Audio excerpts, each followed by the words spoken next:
자, 오늘 수요일을 맞이해서 또 함께 우리 계속해서 말씀을 이어나가고자 합니다. 오늘은 지난 시간에 이어서 율법의 남편이 죽고 은혜의 신랑으로 살다 두 번째 시간입니다. 지난주에 우리는 38년 된 병자, 요한복음 5장에 있는 38년 된 병자 이야기를 통해서 38년의 의미가 무엇일까를 살펴보던 가운데서 이스라엘 백성들이 광야에서 가데스 바네아에서 또 가나안까지 이르는 그 과정에서 38년의 시간을 또 나누어 봤죠. 그 38년의 시간은 하나님께 원망했던, 가나안을 목전에 두고도 하나님을 믿지 못해서, 약속의 땅임에도 불구하고 하나님을 믿지 못해서 대성통곡하고 원망하던 그들에게 하나님이 주신, 어떻게 보면은 형벌과 같은 시간이었죠. 그 시간들, 그리고 구체적으로 이제 40년을 언급을 하시지만 그 38년의 의미를 성경에서 찾아보니까 결국은 그렇게 원망하던 그 성인들이, 20세 이상의 성인들이 광야에서 다 이렇게 사라지고 소멸된 시간들이 38년의 시간이 걸렸다라는 것들을 나누었죠. 이 말씀을 통해서 우리의 그 믿음 없는, 하나님을 향해서 원망하고 믿음 없고 믿지 못하는 그런 마음들이 어떻게 보면 소멸되어지는 옛사람이 죽어야 하는 시간으로서도 우리가 함께 나누었습니다. 그리할 때 다시금 이렇게 일으켜 세우시는, 우리의 믿음이 아니라 하나님의 완벽한 은혜로 세우시는 그 내용들을 또한 같이 나눴습니다. 오늘은 계속해서 또 이스라엘 백성들의 또 광야 사건에서의 또 노뱀 사건 여러분 아실 텐데요. 그 내용들을 또 이야기하면서 말씀을 좀 나눠보고자 합니다. 잠깐 기도하시겠습니다. 하나님 아버지 감사합니다. 이스라엘 백성들의 삶의 여정 속에서 항상 기쁘고 즐거운 일만 있었던 것들은 아닙니다. 오히려 그들의 숨소리가, 그들의 삶이 때로는 원망과 불평의 시간들도 꽤 많았습니다. 그러다 보니까 광야에서 하나님을 향해서 그들이 했던 모습들이 어쩌면은 그렇게 덕이 되고 은혜가 되는 모습이 아닐지도 모릅니다. 이런 중요한 사실은 이러한 말씀들 통해서 우리가 주목해야 될 것은 하나님이 어떻게 말씀하시는가일 것입니다. 오늘도 그 하나님의 말씀을 통해서 우리의 모든 연약함과 또 믿음 없음과 여러 가지 부족함들을 통해서 하나님의 말씀들을 더욱더 깊이 청종하게 하여 주시옵소서. 감사드립니다. 예수님의 이름으로 기도합니다. 아멘. 자, 그러면 우리 함께 오늘 민수기 말씀을 좀 시작을 할 텐데, 제가 요새 이렇게 따로 수요 말씀 영상 자막이 따로 말씀 자막이 제공되지 않고 있는데, 그러다 보니까 아마 좀 말씀을 좀 이렇게 듣기만 하는 것이 또 딱딱하실 수도 있고 그러실 수 있는데, 좀 제가 적절하게 현대어 성경을 같이 좀 읽어가면서 여러분들이 조금 더 편안하게 또 들으실 수 있도록 그렇게 해보고자 합니다. 민수기 21장 1절 이하인데요. 제가 한번 이건 현대어 성경으로 읽어드릴 때 여러분들 천천히 한번 이야기를 듣듯이 들어보셨으면 좋겠습니다. 가나안 남부지방에 사는 아랏 왕은 이스라엘 백성이 아다림 길로 온다는 소식을 듣고 그들과 싸우러 나왔다. 아랏이 이스라엘 백성을 무찔러 몇 사람을 사로잡아 끌고 갔다. 그러자 이스라엘 백성이 여호와여, 우리가 이 백성을 모두 쓰러뜨리도록 해주신다면 우리가 전리품을 모두 여호와께 바치겠습니다. 우리가 저들이 살고 있는 성을 모조리 쓰러뜨리게 해주십시오 하고 서원하였다. 여호와께서 그들의 간청을 들으시고 가나안 사람들을 모조리 쓰러뜨리게 하셨다. 이스라엘 백성은 그곳 사람들뿐만 아니라 성읍까지도 모조리 쓸어버렸다. 그래서 그곳 이름을 파멸이라는 뜻으로 호르마라고 지어 불렀다. 이렇게 하나님께서 은혜를 베푸십니다. 그들의 적들을 무너뜨리시는 큰 은혜를 받죠. 그리고 나서 이제 4절은 뭐라고 기록되냐면, 이스라엘 백성은 호르산을 떠나 에돔 땅을 비켜 돌아가려고 홍해길로 갔다. 이렇게 길을 돌아가자 힘이 든 백성들은 분통을 터뜨리며 하나님과 모세에게 불평을 늘어놓았다. 어쩌자고 우리를 애굽에서 이 광야까지 끌고 나왔소. 도대체 이곳에서 죽일 판이요? 여기는 먹을 것도 마실 물도 없지 않소. 만나를 먹는데도 이제 진절머리가 났소. 이제 하나님께 또 원망을 시작을 합니다. 그러자 여호와께서 이스라엘 백성이 사는 곳에 불뱀들을 보내셨다. 많은 무리가 불뱀에 물려 죽었다. 무리가 모세에게 몰려와 애원하였다. 우리가 하나님께 함부로 입을 놀리고 당신께도 함부로 말을 하였습니다. 그러니 용서하시고 제발 우리를 위해 뱀들이 사라지도록 여호와께 기도해 주십시오. 모세가 우글거리는 불뱀을 없애달라고 여호와께 기도하자 여호와께서 모세에게 대답하였다. 구리로 뱀을 만들어 기둥 위에 매달아라. 누구든지 불뱀에 물린 사람이 그 구리뱀을 쳐다보기만 하면 죽지 않고 나을 것이다. 모세는 여호와께서 명하신 대로 구리로 뱀을 만들어 기둥 위에다 매달아 놓았다. 불뱀에 물린 사람이 이 구리뱀을 쳐다보기만 하면 죽지 않고 나았다. 이스라엘 백성들을 하나님이 돌봐주시고 적도 무찔러 주시고 그들이 원하는 대로 바라는 대로 또 은혜를 해주셨어요. 그런데 또다시 그들에게 어려움이 처하자 하나님께 모세에게 불평을 늘어놓게 되는 거죠. 자주 하는 얘기죠. 어쩌자고 우리를 애굽에서 이 광야까지 끌고 나왔소. 혹시 여러분들 중에 신앙생활을 이제 하나님을 좀 더 깊이 만나고 말씀을 좀 더 깊이 이해하면서 혹시 이런 마음이 드시지는 않나요? 어쩌자고 하나님 나를 이렇게까지 이 곳으로 나를 끌고 오셨습니까? 어쩌자고 내가 하나님을 믿고 여기까지 왔을까? 여기 보면 물도 없고 먹을 것도 없고 이런 표현들을 많이 쓰잖아요. 그 얘기는 뭐냐면 항상 제가 설교할 때도 드리지만 하나님을 믿는다고 하지만 때로는 일반 사람들이 누리는 복, 누리는 은혜, 누리는 삶의 기쁨 그것조차도 아닌, 그것조차도 없는 것 같은 그런 어떤 답답한 심정이랄까요? 그런 어떤 공고한 마음이 들 때가 있겠죠. 지금 이스라엘 백성들도 그런 말을 하는 거예요. 도무지 하나님을 믿고 따라오는 것이 이렇게 풍요롭고 즐겁고 행복해야 되는데 오히려 생존까지도 위협을 받는 이런 상황이 너무 싫고 그래서 뭐라고 하냐면 여기 만나를 먹는데도 이제 진절머리가 났다 이런 표현도 쓰는 거죠. 만나를 더 이상 먹고 싶지 않다는 거죠. 그러니까 맛이 없고 그렇죠? 여러분들도 만나에 대한 이야기를 듣지만 그렇게 그러니까 일종의 꿀과자 같은 어떤 느낌인데 이제 먹으면 이제 질린 거죠. 계속 먹으니까. 그러니까 하나도 이제 만족스럽지가 않다는 거예요. 근데 여러분들이 이제 이런 본문을 보시면 사실은 여러분들이 어떻게 보면 여러분들이 진짜 신앙생활을 제대로 하고 있으면 이런 이스라엘 백성들의 모습이 없어지는 게 아니라 신앙생활을 어떻게 보면 더 하나님을 믿고 의지하고 또 쫓아가다 보면 지금 이스라엘 백성과 같은 모습의 그런 고백을 오히려 하게 될 거라는 거죠. 이런 게 그냥 난 처음부터 이런 마음이 없었고 지금도 없고 앞으로도 없을 거야. 그게 물론 좋아 보입니다. 그리고 그렇게 살 수 있으면 감사하고 은혜인데 정말 여러분들이 하나님의 끌고 가는 그 십자가의 길, 광야의 길, 진리로 향한 길, 가나안으로 향한 길을 가다 보면 이런 말들이 나올 수밖에 없을 거라는 거예요. 그게 왜냐면 인간의 한계라는 거죠.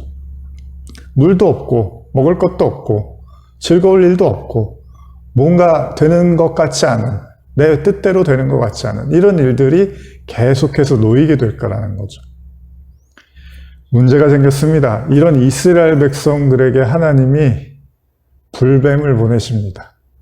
그리고 나서 많은 무리가 불뱀에 물려서 죽게 됩니다. 사실 우리가 하나님의 은혜, 사랑 이런 거 이야기하잖아요, 항상. 그러다 보면 이런 본문들을 보면 좀 사실은 한편으로는 당황스럽죠. 하나님의 은혜고 사랑이고 인내하시는 분인데 이렇게 원망 좀 했다고 해서 이런 불뱀을 보내시고 이렇게 죽이시면 너무 무섭다, 하나님이. 이제 우리가 그렇게만 이해할 수 있잖아요. 근데 이제 성경을 그렇게만 볼 문제는 아니죠. 이것을 통해서 이제 하나님의 어떤 말씀을 하시는 거잖아요. 사람들이 이제 뭐라 그러냐면 21장 7절에 우리가 죄를 졌습니다. 우리가 이렇게 하나님을 함부로 말하고 함부로 비난했습니다. 그러니까 우리를 용서해 주시고 이 불뱀들이 사라지게 해달라고 모세에게 요청을 하는 내용입니다. 사실 이 내용도 가만히 생각해 보면 예수님께서 요한복음 3장이었죠. 니고데모와의 그 대화 이후에 등장을 하는 인자가 이렇게 광야에서 모세가 놋뱀을 든 것처럼 인자도 들려야 한다, 이런 말씀을 하시기도 하는데, 여기 보면은 갑작스럽게 그 불뱀이 나타나고 사람들이 원망한 대가로 이제 죽임을 당하는 그런 신세가 되고, 이때 하나님께서 모세를 통해서 이제 놋뱀을 만들어서 살게끔 하시는 내용이 나옵니다. 이게 이제 복음서에서 예수님이 이 내용을 한번 언급을 하시는 거죠. 근데 놀라운 사실은 그 구리뱀을 쳐다보면, 놋뱀을 쳐다보면 이제 살게 된다라는 거죠. 그리고 실제로 이제 그렇게 해서 살게 됐죠. 여러분, 이 본문이 우리에게 의미하는 게 뭘까요? 원망하고 불평했어요. 그래서 하나님이 또 어떻게 보면 심판 아닌 심판을 하셨고, 그 심판 때문에 이스라엘 백성들이 도움을 요청하니까 다시 살아나는, 사실 이런 일들이 계속해서 반복이 되죠. 이스라엘 백성들의 삶에는 뭐 이미 여러분들도 설교를 통해서 많이 들으셨지만 이런 원망과 불평이 계속 반복되고, 그래서 하나님께 징계를 당하고 다시 거기서 또 살아나는 일들이 일어나죠. 근데 가만히 생각해 보면 인간의 어떻게 보면 실존이라고 해야 되나요? 그러니까 하나님에 대한 어떤 믿음을 참 가지면 좋은데, 우리가 이 민수기도 지금 좀 전에만 해도 하나님이 적을 없애주시고 도와주셔서 금방 이렇게 이기기로 해서 너무 행복해 했잖아요. 근데 또다시 이제 어떤 문제가 생기니까 금방 그런 어떤 믿음과 신뢰가 이렇게 추락을 하는 그런 과정에서, 제가 이제 지난번에도 말씀을 드렸지만 이스라엘 백성들이 형편과 상황이 어려워지면 하나님이 계신가 계시지 않은가에 대한 그런 고백을 하고, 그런 어떻게 보면 불신앙을 계속해서 보여주고 있는 거죠. 지금 여기서도 또 사실은 먹을 거하고 마실 게 없으니까 하나님이 도대체 우리를 왜 불러냈는지 모르겠고, 하나님이 우리를 그냥 죽이려고 불러낸 것 같다, 이제 이런 말을 하게 되는 거죠. 그러니까 이런 어떻게 보면 이런 굴레라고 해야 되나요? 이런 거에서 인간이 이렇게 쉽게 벗어나지를 못하는 거죠. 그러니까 어떻게 보면 이스라엘 백성들의 광야 40년도 가만히 생각해 보면, 그런 어떻게 보면은 하나님이 물론 이제 징벌로서 40년을 돌라고 했죠. 그 이유가 뭐냐면 가나안 땅을 눈앞에 두고도 하나님이 약속의 땅이니까 들어가라, 내가 도와줄 거야 라고 했는데, 이스라엘 백성들이 그거에 대해서 조금도 이렇게 믿지를 못하게 됐던 거잖아요. 그러다 보니까 계속해서 하나님이 함께 하시고 도와주셔도 오히려 통곡하고 원망하고, 하나님이 우리를 저주했나 보다 이렇게 비난을 하면서 이제 그것 때문에 광야를 돌게 된 거니까, 그렇게 생각해 보면 하나님 입장에서는 40년 동안 이제 기다리신 거고, 이스라엘 백성들은 40년 동안 계속해서 이렇게 우왕좌왕한 거죠. 하나님이 계신 것 같지만 또 안 계신 것 같고, 계신 것 같고 또 안 계신 것 같고, 도와주실 때는 계신 것 같고 안 도와주실 때는 안 계신 것 같고, 이게 여러분과 저의 신앙생활에 어떻게 보면 전부일지도 몰라요. 여기서 이제 조금 더 깊어지면 이런 거겠죠. 계신 거는 아는데 별로 하나님이 그렇게 나를 즐겁게 만족스럽게 해주시는 것 같지는 않아요. 뭐 이런 또 고백을 할 수도 있겠죠. 어쨌든 간에 인간이 이런 어떤 굴레로부터 벗어나지를 못하니까 이스라엘 백성 광야도 계속 이런 이제 패턴이 계속 반복이 되는 거잖아요. 계신가 안 계신가, 계신가 안 계신가. 그러다 보니까 하나님이 이제 여기서는 심판을 하세요. 죽을 수밖에 없는 상황. 그러니까 어떻게 보면 여러분, 이게 이제 인간의 나약함도 있지만 이런 지난번에 우리가 나눈 38년 된 병자까지 연결을 생각해 보시면 이렇게도 여러분들 바꿔서 생각해 보시면 이런 거예요. 자, 인간의 신념이라는 게 인간이 갖고 있는 믿음이라는 것이 사실은 보는 것이 뭐 영어에서 보는 것이 믿는 거다 뭐 이런 속담이 있잖아요. 그런 것처럼 인간의 신념이라는 것이 보면은 믿을 수 있지만 보지 못하면 믿을 수 없는 것. 아마 이런 생각을 벗어나기가 쉽지 않을 거라는 거죠. 가끔 우리가 이제 농담으로 눈에 보여야지, 가까이 있어야지 친해지고 또 좋아한다는 그런 얘기를 하잖아요. 뭐 예를 들면 두 남녀가 그 연애를 하는데 편지를 매일 쓰고 받고 했는데 나중에 보니까 이제 만날 수 없어서 편지를 쓰고 받고 했는데 나중에 보니까 누가 친해졌냐면 그 편지를 전달해 주는 사람하고 이제 뭐 여자가 이렇게 친해지거나 아니면 반대일 수도 있고요. 어쨌든 간에 자꾸 보는 사람하고 더 가까워지더라는 거죠. 그러니까 어떻게 보면 이게 인간의 마음이라는 거죠. 인간의 어떻게 보면 한계라는 거죠. 그러면 여러분 이거를 그런데 왜 하나님이 40년 동안 그걸 계속 반복해서 그런 모습을 보여주고 굳이 40년 동안을 그 일을 행하게 했을까라고 했을 때 이런 생각도 해보실 필요가 있어요.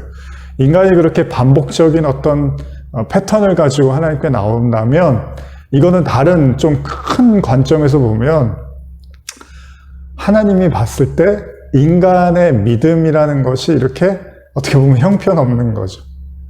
인간이 내놓을 수 있는 믿음이라는 것이 이렇게밖에는 안 되는 거예요. 이게 이제 한계죠. 그래서 우리가 지난번에도 나눴지만은 가나안 땅에 누가 들어가냐 하면 정탐꾼 중에도 여호수아 갈렙을 제외해서 나머지 모든 이스라엘 백성들 20세 이상의 어른은 못 들어가는 이런 상태가 된 거예요.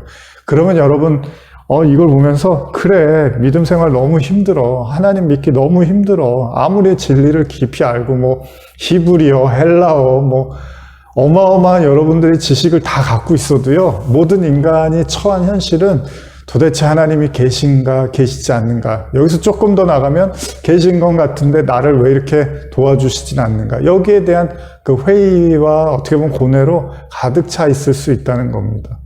그러니까 이 어떤 바운드리를 못 벗어날 수도 있어요. 근데 하나님께서 이 말씀을 통해서 우리에게 전달하는 좀 큰 모습은 뭐냐면 인간의 의지와 인간의 신념과 인간의 믿음이 계속해서 이 반복적인 패턴을 벗어나지 못한다는 것을 가르쳐 주는 것일 수도 있다는 거죠. 그래서 가나안 땅은 어떻게 들어가느냐? 우리 신명기 말씀에도 나오지만 하나님이 이스라엘 백성들을 가나안 땅으로 들여보낸 거는 그들의 어떤 공로나 업적이나 믿음이 성숙해져서 40년 지났더니 그들이 정말 믿음이 성숙해졌더라. 그래서 가나안 땅에 들여보낸 것이 아니라 오로지 하나님의 결정, 선택, 판단, 은혜였다라는 것을 신명기에서도 말씀을 하고 계시더라는 거예요. 그러니까 결국은 이 40년이라는 시간을 통해서 하나님은 이제 은혜를 가리키는 거죠. 그래서 롯뱀 사건도 그런 차원에서 보면 니들이 가지고 있는 믿음 가지고 구원받는다는 건 택도 없는 일이다. 너희들은 이렇게 항상 갈 때처럼 좌지우왕좌왕하고 흔들리고 계속해서 넘어질 수밖에 없는 그런 너희들이기 때문에 오로지 내가 너희들을 살피고 인도하고 보호하는 것만이 구원이 될 수밖에 없는 거다라는 걸 불뱀을 사건을 통해서도 보여주시고 그래서 놋뱀을 이제 들었더니 그걸 보는 사람이 낫는다라는 것도 이제 그런 의미로 받아들일 수 있는 거죠. 그러니까 은혜라는 거죠. 구원은 은혜라는 거예요. 그러니까 보면 살아난다. 뭐 여러 가지 의미가 있는데 이 보다라는 것도 그냥 단순히 이제 눈으로 보는 것도 있지만 하나님의 어떤 뜻을 이렇게 깨닫게 되는 것, 하나님의 말씀의 의미를 알게 될 때 그러니까 이 굴레는 어떻게 벗어나냐 하면 계속 반복적인 이 굴레는 돌고도 뭐 윤회라고 불교에서 뭐 윤회, 뭐 죽으면 또 태어나고 뭐 이런 얘기도 하는데 지금 이스라엘 백성들은 광야에서 계속 이제 어쨌든 40년 동안 또 돌고 도는 거잖아요. 근데 이거는 어떻게 해야지 우리가 이 광야에서 가나안으로 넘어가느냐라고 했을 때는 똑같습니다. 오로지 100% 하나님의 은혜만이 나를 가나안 땅으로 인도하는구나라는 걸 이제 배워야지만 우리가 이 광야 생활로부터 하나님이 이제 건져내 주시겠죠. 물론 하나님이 또 약속하신 정한 때가 있기도 하지만 그 모든 것들의 결론은 이 인간의 신념과 의지는 아무리 대단해도 결국 어느 수준 이상을 넘어설 수 없는 거구나. 그런 의미에서 여러분 이제 모세가 이제 하나님께 부름을 받고 할 때 이런 모든 과정에서 결국은 모세는 이제 시내산에서 하나님을 만나잖아요. 그래서 이제 십계명도 받고 그 하나님과 이제 그 임재 속에 이제 거하는 그러니까 하나님으로부터 어떻게 보면 이제 부름을 받은 자로서 이스라엘 백성을 인도해 나가는 거죠. 그러니까 진짜 하나님이 친히 아신 자가 되는 거죠. 그건 이제 하나님과 관계가 있다는 거지만 이스라엘 백성들은 사실은 그 하나님과의 깊은 관계까지 아직 가지 못한 상황이기 때문에 이제 그들에게 은혜를 가리켜야 되는 거예요. 그래서 사실 모세도 그래요. 모세의 삶이 뭐 한 번에 그렇게 된 건 아니거든요. 모세가 그 왕실에서 이렇게 어떻게 보면 태어나서부터도 왕실 생활을 했고 애굽에서 그러나 이제 불미스러운 사건으로 인해서 광야에 쫓겨나면서 또 거기서 40년 가까운 시간을 보내고 그러니까 모세의 삶 자체가 이미 그 복음을 한번 이렇게 보여주는 거죠. 죄로 말미암아 광야에서의 삶을 살다가 거기서 다시 하나님의 부름을 받고 이제 하나님을 만나게 되고 이스라엘 백성을 끌고 나오는 그러니까 먼저 선지자 말 그대로 먼저 하나님을 만난 것뿐이죠. 모세가. 그래서 그 모세를 통해서 이제 이스라엘 백성들이 또 똑같은 이제 시간을 보내게 되는 거죠. 그럴 때 여러분 이제 하나님은 우리에게 말씀하시는 거죠. 여러분 아무리 인간이 뭐 올림픽 때 보시면 이렇게 높이뛰기 이런 거 가끔 보면 뭐 2m 이제 뭐 2m에서 뭐 제가 정확히는 모르지만 2m 뭐 20, 30, 뭐 40 이렇게 올라가잖아요. 거기에 이제 어느 정도 딱 그 수준이 되면 거기서 1cm, 2cm가 막 정말 이제 무게감이 달라지는 거잖아요. 무슨 말이냐면 아무리 인간이 높이 뛰어봤자 3m는 아직 못 넘는 거잖아요. 장대 뭐 높이 뛰기가 아닌 이상 3m 맞죠? 제가 제대로 잘못 아는 게 아니라면 아무리 높이 뛰어봤자 인간이 3m를 혼자 훌쩍 뛰어넘을 수는 없겠죠. 뭐 다른 도움을 받지 않고요. 그런 것처럼 그 한계치라는 게 있다는 거죠. 그러다 보니까 지금 광야 생활은 계속해서 그런 인간의 한계, 믿음의 한계를 보여주고 있는 그런 내용들을 담고 있습니다. 근데 여러분 이런 모습에서 이제 오늘 더 구체적으로 나누고 싶은 게 모세에 대한 얘기인데요. 자, 이스라엘 백성들의 현실이 이래요. 이런 상황에서 이제 모세가 이런 이스라엘 백성들을 볼 때마다 이제 얼마나 막 답답하겠어요. 무슨 일만 생기면 이제 자기 죽이려고 하고 자기한테 욕하고 하나님 도대체 왜 그러냐고 하고 그러니까 모세가 정말 불안할 것 같아요. 저러다 내가 이 백성들 끌고 나오긴 했는데 참 한순간에 내가 돌 맞아 죽을 수도 있겠구나. 뭐 이런 생각을 할 수도 있을 것 같아요. 근데 정말로 놀라운 사건이 일어나죠. 민수기 20장 1절인데 이것도 제가 읽어드릴게요. 이거는 사실 민수기 21장의 사건 이전 사건인데 어쨌든 간에 먼저 제가 이제 롯밤 사건을 이야기 드렸고요. 이 내용도 좀 보시면은 이스라엘 백성들 여러분들이 잘 아시는 것처럼 또 무슨 일이 일어나냐면 먹는 거, 뭐 마실 물이 없고 뭐 이러면서 또 그 하나님과 모세, 아론 뭐 몰려들어서 그 원망을 하는 사건이죠. 똑같은 얘기입니다. 여기도 제가 현대로 읽어드리면 민수기 20장 3절 우리 이스라엘 형제들이 여호와의 성막 앞에서 죽을 때 차라리 우리도 함께 죽었으면 좋을 뻔하였소. 똑같은 얘기를 계속해요. 계속 먹을 게 없고 물이 없고 이러면서 계속해서 원망을 합니다. 이때 이제 20장 7절인데요. 여호와께서 모세에게 이르셨다. 계약궤 앞에 둔 지팡이를 들고 내 형 아론과 함께 온 백성을 불러 모아라. 그런 다음 그들이 보고 있는 데서 바위를 향하여 물이 터지라고 명령하여라. 그러면 바위에서 물이 터져 나올 것이다. 그 물을 너희 온 무리와 가축까지도 마시도록 하여라. 자, 하나님의 또 은혜를 베푸세요. 계속 읽어드릴게요. 여호와의 말씀대로 모세가 가서 지팡이를 가져왔다. 모세와 아론은 바위 앞에 온 공동체를 모아놓았다. 모세가 입을 열었다. 이 반항하는 무리들아, 내 말을 들어라. 내가 이 바위에서 물이 터져 나오게 해주랴. 그가 지팡이를 든 손을 쳐들어 바위를 2번 내리치자 물이 콸콸 솟구쳐 나왔다. 온 무리와 가축들이 바위에서 솟아나오는 물을 마셨다. 여호와께서 모세와 아론에게 이르셨다. 너희가 나를 굳건히 믿지 아니하여 이스라엘 백성 앞에서 나의 거룩함을 드러내지 못하였구나. 그러므로 너희는 이 무리를 내가 주겠다고 약속한 그 땅으로 데리고 들어가지 못하리라.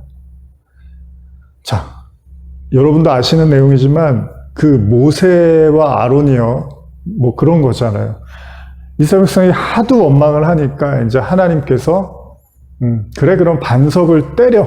그러면은 거기서 물이 이렇게 터져 나올 거야. 그렇게 말씀을 하셨어요. 그래서 모세가 이제 그 바위를 향해서 이렇게 때리는데 그때 모세가 이 반항하는 무리들아 내 말을 들어라. 내가 이 바위에서 물이 터져 나오게 해주랴. 그가 지팡이를 든 손을 쳐들어 바위를 2번 내리치사 물이 콸콸 솟구쳐 나왔다. 이거거든요. 이 반석을 2번을 쳤어요. 그랬는데 물이 나왔어요. 그래서 다 마셔서 좋은데 하나님이 갑자기 모세한테 뭐라 그러냐면 너희가 나를 굳건히 믿지 아니하여 이스라엘 백성 앞에서 나의 거룩함을 드러내지 못했구나. 이런 말씀을 하세요. 근데 더 충격적인 건 그러므로 너희는 이 무리를 내가 주겠다고 약속한 그 땅으로 데리고 들어가지 못하리라. 더 충격적인 건 그렇게 원망하고 불평한 이스라엘 백성들을 혼내는 게 아니라 그렇게 원망하고 불평한 이스라엘 백성들에게 화를 낸, 그렇잖아요. 지도자로, 인도자로서, 가르치는 사람으로서 도대체 언제까지 이렇게 원망만 하고 불평만 할 거야 라고 화를 낸 모세를 하나님이 오히려 책망하시면서 심지어는 약속의 땅 가나안으로 들어갈 때 너는 못 들어간다고 이야기를 하고 있는 거죠. 참 충격적인 내용이잖아요. 모세 입장에서는 굉장히 서운한 이야기죠. 아니 하나님만 바라보고 그 모든 어떻게 보면 비난과 손가락질과 원망을 다 들어가면서 여기까지 이스라엘 백성들을 이끌어 왔는데 하나님께서 어떻게 그 백성들에게 화를 좀 냈다고 나를 이렇게까지 나를 버리시겠다는 건가? 나를 가나안 땅에 못 들어가고 저들을 그러니까 다른 사람들을 통해서 들어가게 하겠다는 거잖아요. 그러다 보니까 모세에게는 굉장히 이제 당황스러운 사건이 되겠죠. 근데 여러분 이 본문이 우리에게 주는 교훈은 뭘까요? 여기서 이제 하나님이 모세에게 지적하신 것 중에 하나가 나의 거룩함을 드러내지 못했다라는 표현인데 이거를 이제 제가 앞서 나눈 이야기 그 놋뱀 사건하고 조금 연결해서 생각을 해보면 여러분 이런 생각을 우리가 한번 할 수 있어요. 여러분 우리가 이제 하나님을 믿고 우리는 예수님을 통해서 십자가와 부활 이런 것들 믿고 구원에 대한 이제 마음을 가졌잖아요. 그래서 우리가 하나님의 나라를 소망하고 꿈꾸죠. 근데 하나님을 전혀 알지 못하는 사람들은 하나님의 나라가 있는지도 모르고 하나님이 계신지도 모르고 이 세상을 하나님이 창조했는지 이런 거는 모를 수밖에 없겠죠. 그렇기 때문에 그들이 하나님을 듣고 배우고 알아야지 이제 나중에 뭐 핑계를 하더라도 핑계를 할 거 아니에요. 나는 못 들었어요. 내가 복음을 한 번도 태어나서 들어본 적이 없어요. 그러면 우리가 무작정 비난할 수가 없는 거잖아요. 복음을 들어본 적도 없고 하나님이 계시다는 것도 들어본 적이 없고 예수님이 우리를 위해서 십자가를 지셨다 이런 걸 한 번도 들어본 적이 없는데 거기에다 대고서 막 비난할 수는 없죠. 우리 아이들 예를 들면 공부할 때 뭐 아직 한글도 잘 모르는데 애한테 이름 쓰라고 했는데 이름 못 쓴다고 해서 막 비웃고 너 글씨도 못 쓰니? 글자도 못 읽어? 이렇게 하는 거는 할 수 없죠. 그거는 뭐예요? 그거는 그 어른이 유치한 거죠. 자기가 글씨 쓰는 거를 안다고 어린이 앞에서 그걸 유세하면은 그게 훨씬 유치한 어른인 거잖아요. 어른이라는 건 뭐예요? 아이니까 그렇지. 아이니까 모르지. 아이니까 당연히 배운 적이 없으니까 모르지. 그냥 알게 해주면 되고, 배울 때가 되면 배우게 가르쳐주면 되는 거지. 이렇게 하는 게 이제 성숙한 어른인 거잖아요. 그런데 여기서도 보면 그런 거예요. 하나님이 도대체 모세한테 나의 거룩함을 나타내지 못했구나, 이런 얘기를 하는 걸 보면 도대체 모세가 뭘 잘못했지? 화낸 게 문제인가? 화를 절대 내면 안 되는 건가? 근데 예수님이 그럼 신약에서 화 한 번도 안 내셨어요? 아니잖아요. 예수님이 성전 들어가서 막 다 노끈과 채찍 만들고 막 때리고 엎고 소, 양, 비둘기 팔던 사람들 다 엎어버리고 쫓아내버리고 막 이랬는데, 그리고 예수님이 그 바리새인들 만나고 이러면은 뭐 독사의 자식이라고 욕을 얼마나 많이 하셨어요. 그럼 예수님은 하나님의 아들이니까 그래도 되는 거고, 모세는 하나님의 아들은 아니니까 이렇게 하면은 한 번이라도 화내면 안 되는 건가? 그거는 좀 말이 맞지가 않잖아요. 그러면 도대체 하나님이 모세한테 나의 거룩함을 나타내지 못했구나라고 이렇게 책망을 하신 이유는 저는 이렇게 생각합니다. 모세는 하나님이 친히 아는 자예요. 그러니까 하나님의 어떻게 보면 이제 하나님을 대신하는 자잖아요. 모세가 이스라엘 백성들에게 하나님의 역할로서, 그 인도자로서, 대리자로서 하나님을 가르치고 하나님의 마음을 나누고 하나님의 뜻을 이제 깨닫게 해주는 그런 역할을 하는 자인데, 어쩌면 하나님이 모세에게 이렇게 말을 하는 거예요. 자, 이스라엘 백성들의 모습이 물론 화가 나고 계속 아까 제가 말씀드린 어떤 그걸 벗어나진 못해요. 어떤 그 한계점을 가지고 계속 똑같은 행동과 똑같은 말과 똑같은 패턴을 반복을 해요. 신앙적으로. 좋았다, 나빴다, 좋았다, 나빴다. 사실 이건 좋은 게 아니죠. 좋았다, 나빴다 하는 건 나쁜 거예요. 그쵸? 좋은 거는 계속 좋아야지 좋은 거지, 좋았다, 나빴다는 좋은 게 아니란 말이죠. 이런 것들이 계속 반복되니까 이제 모세도 어느 순간에는 화가 나고 짜증이 났겠죠. 그러니까 신앙 좀 제대로 좀 신앙생활 해라. 하나님이 그렇게까지 해줬는데 너희들은 어떻게 하나님을 이렇게 원망하냐, 이제 이런 화가 치밀어 올랐던 것 같아요. 근데 하나님은 그게 아니었다는 거죠. 하나님이 이렇게까지 모세에게 화를 내시고 네가 가나안 땅에 들어가는 그 임무는 너한테는 맡기지 않겠다라고 이렇게 말씀하신 이유는 하나님의 마음은 그렇지가 않다는 거. 물론 하나님이 겉으로는 이스라엘 백성들이 원망하고 불평하면 거기에 대해서 진노하시고 벌하시는 것 같지만, 하나님의 마음은 그들의 나약함과 연약함과 그들의 한계를 너무나 잘 알고 계시기 때문에, 여러분 제가 아까 처음에도 말씀드렸지만 광야 40년이 누가 힘들겠습니까?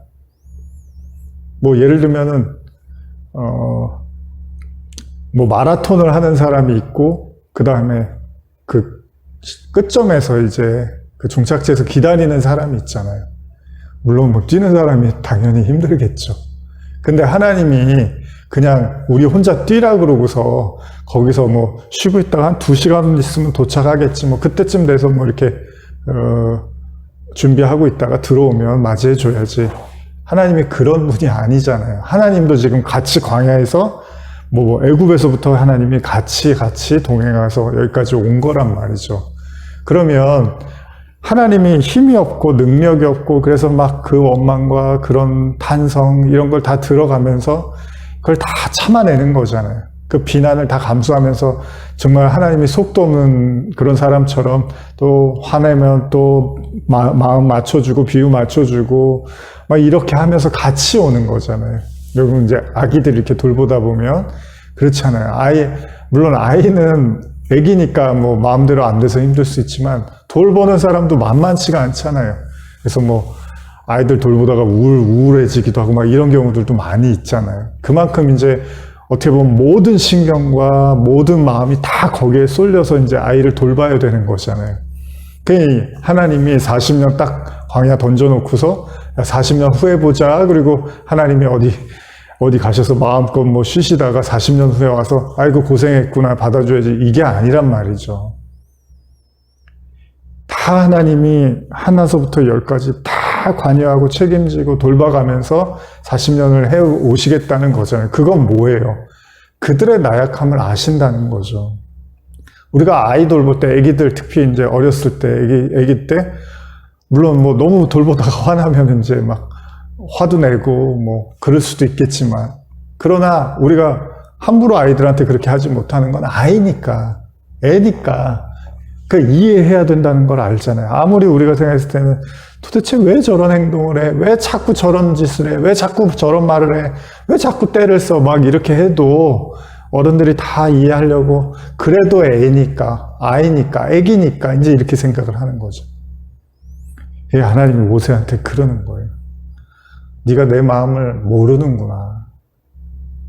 나는 이스라엘 백성들이 그렇게 나를 비난하고 원망하고 나에게 이렇게 모진, 어떻게 보면 말로 한다 하더라도 나는 인간의 죄와 나약함과 연약함을 너무나 잘 알고 있다. 그래서 내 백성을 내가 인내하고 기다리고 그렇게 함께하는 걸 네가 왜 모르느냐. 왜 그들에게 분노를 해서 마치 내가 분노한 것처럼 나의 거룩함을 드러내지 못하느냐라고 말씀하셨다고도 이해할 수 있습니다. 이 이야기들의 공통점이 뭐냐면 노뱀 사건도 그렇지만 모세도 결국은 인간이라는 거죠. 그러니까 하나님을 다 대변할 수는 없는 거예요, 모세도. 그리고 여기에는 이제 하나님의 또 다른 뜻도 있죠. 우리가 다음 시간에 이제 나눠야 되겠지만은 모세가 구약에서 상징하는 게 뭐죠? 율법이죠, 율법. 그러니까 제가 예전에 이제 다른 관점에서 설교를 좀 중점을 뒀는데 뭐냐면 하나의 죄도 용납이 안 되는 거예요, 하나님 앞엔. 그쵸?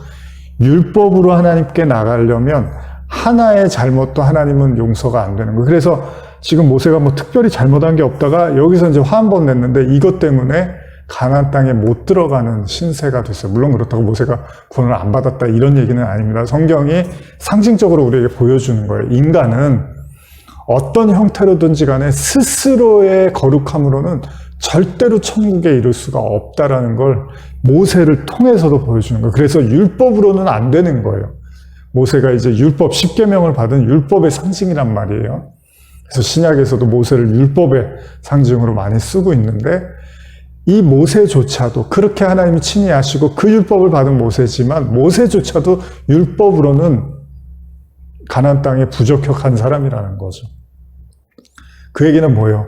이 땅에 있는 모든 인간은 하나님의 말씀을 어길 수밖에 없다는 거예요. 어떤 형태로든지 간에 하나님의 뜻과 말씀을 거스르고 어길 수밖에, 이스라엘 백성은 당연했고요. 모세도 지금 그렇게 어길 수밖에 없는 존재로 나타나는 거죠. 여기서 여러분들은 하나님 참 무섭다. 어떻게 그렇게 완벽하게 살라는 얘기인가? 이제 이렇게 생각하실 문제가 아니라 반대죠. 하나님이 인간에 대한 그런 기대치를 갖고 있지 않다는 거예요. 완벽하고 깨끗하고 거룩하고 인간 스스로가 그렇게 하나님 앞에 딱 섰을 때 뽐낼 수 있는 그런 하나님의 인간을 기대하지 않는다는 거예요. 그래서 창세기 아브라함도 그렇게 아브라함 얘기가 뭐 대단합니까, 여러분, 사실. 그냥 이삭 기다린 거잖아요. 25년 동안. 그러다가 실수하고, 죄 짓고, 못 믿고, 갈등하고, 방황하고, 그러다가 이제 나중에 믿음으로 하나님 완성시키는 거예요. 사실 뭐 대단한 얘기가 아니에요. 어떻게 보면 우리들 얘기예요. 이스라엘 백성의 얘기예요. 매일 원망하고, 불신하고, 원망하고, 불신하고, 좀 좋았다가 믿었다가 또 원망하고, 불신하고. 여기서 이제 그 너머서를 보면, 인간의 한계가 여기까지구나라고 이제 하나님은 아시니까. 그러니까 하나님은 스스로를 믿지 말고 오로지 하나님만 의존하라는 진짜 하나님의 믿음을 가르쳐 주고자 하는 거죠. 은혜를 가르쳐 주는 거예요, 사실. 그러면 이걸, 그러면 뭐 이 내용은 우리가 모르지 않죠. 근데 우리의 삶에서, 우리의 인생에서, 성도의 인생에서 이게 도대체 무엇을 의미하는 걸까? 이런 이야기들이 그럼 우리의 인생에서 도대체 무엇을 의미하는 걸까? 우리의 신앙생활에서 도대체 어떤 신앙생활을 의미하는 걸까? 그럴 때 한번 이런 생각을 해보는 거죠. 그러니까 좀 제가 이제 마무리하고 다음 주에 계속 하겠지만, 에덴 동산에서 아담과 하와가 이렇게 잘 지냈어요. 그쵸? 선악과를 따먹기 이전에는 은혜 가운데 막 풍성한 하나님의 사랑과 섬김과 그 빛 가운데 지냈던 거죠. 근데 이제 선악과를 딱 따먹고 나니까 이제 어떻게 되냐면, 가리죠? 감추고 막 가리고 하나님 무서워하고 피해 다니고 그런다고요. 근데 이제 이게 뭘 의미하는 거죠? 제가 이제 설교 때도 말씀을 드렸지만 주일날에도 결국은 아담이 그런 범죄를 저지르고 나니까 그러니까 하나님 앞에서 자기를 계속 치장하는데 굉장히 혈안이 돼 있더라는 거예요. 그러니까 어떻게 보면은 이스라엘 백성들의 광야 40년의 시간이 우리에게 가르쳐 주는 건, 여러분 애굽에서 이스라엘 백성이 노예 생활했잖아요. 노예 생활은 뭐예요? 왕의 말을 아주 기가 막히게 들어야 되는 거예요. 왕의 말을 안 들으면 그냥 가차 없는 거예요. 종으로 노예로 사는 거잖아요. 근데 우리 하나님이 노예로 부른 게 아니죠. 자유자로 부르셨잖아요. 자유자로 부르셨다는 건 있는 모습 그대로를 하나님이 이제 노출시키고 그걸 이렇게 포용해주고 끌어안는 거죠. 그러니까 이스라엘 백성들의 광야 40년이 물론 그럼 그 사람들 다 죽었다며 하나님 심판하신 거 아니야? 이렇게도 보실 수 있겠지만 다른 관점에서는 그거는 어떤 우리의 옛사람과 새사람에 대한 이야기를 하고 있는 거라면 우리의 어떤 믿음 없음과 죄악과 이런 것들이 계속 폭로되어지지만 하나님이 그러면 이스라엘 백성을 포기하십니까? 그게 아니잖아요. 이스라엘 백성들을 또다시 결국은 인도하셔서 가나안 땅에 결국은 집어넣으시잖아요. 들어가게 하시잖아요. 근데 그들이 성숙해서요? 아니요. 광야를 떠돌았지만 성숙하지 않았어요. 근데 있는 모습 그대로 가나안 땅에 넣어주셔요. 이게 뭐냐면 에덴의 삶이라는 거예요. 에덴의 삶이라는 건 수치심이라는 게 없어요. 창피함이라는 게 없었어요. 그냥 하나님의 보호 속에서 그냥 하나님이 있는 그대로를 사랑해 주셨고 그들도 있는 그대로의 모습을 하나님 앞에 드러내는 것에 조금도 부끄러움이 없었어요.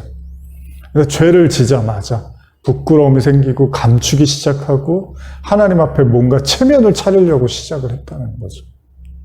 그래서 오히려 어떻게 보면 광야 생활이 우리에게 주는 교훈은 체면이고 뭐고, 여러분 같이 사람들하고 여행 가고 이러면 처음에는 이제 가끔 보는 사이면 그래도 옷도 좀 깔끔하게 입고 머리도 좀 빗고 단정하게 하고 이렇게 만나잖아요. 근데 같이 여행하다 보면 어떻게 되죠? 그런 거 다 없어져요, 나중에는.